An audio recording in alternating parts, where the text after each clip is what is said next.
So 32 Squadron is playing in the White Force role here on Talisman Sabre.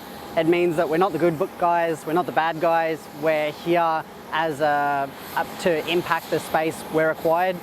Predominantly our role here is to provide light air logistics support. So primarily that means transporting passengers in and around, not just throughout our battle space here in Townsville in the regional area, but also then moving to other theatres up to Darwin, also providing movement down to the more southern areas of the country.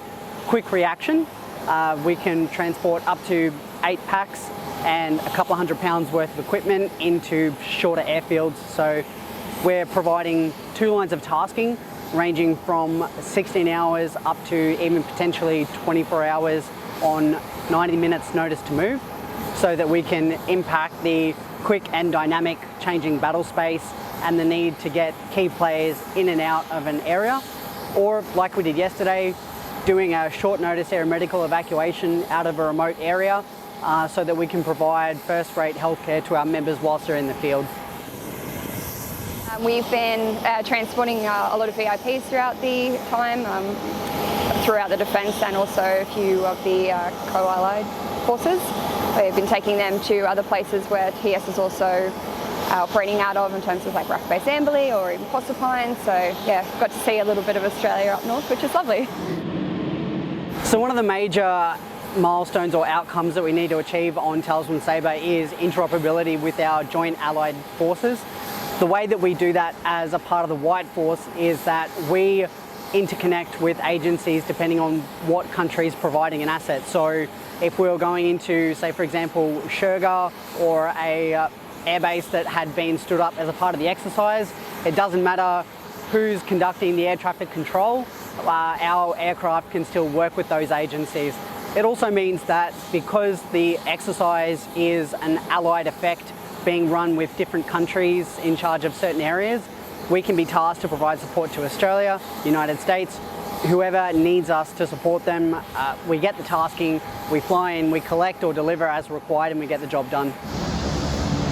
So since it's reformed, it's its 32nd, and in February next year it's coming up to its 80th birthday in total.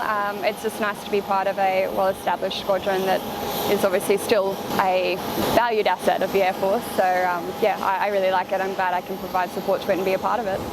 I thoroughly love flying the King Air. It's a little bit of a hidden gem, I think. Just in terms of the versatility and the roles we do.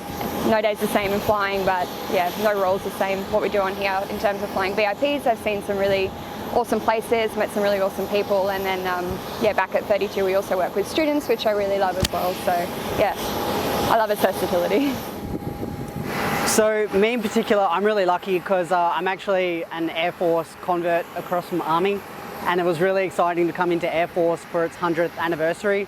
I was also really lucky enough to be in Canberra for the 100-year celebrations.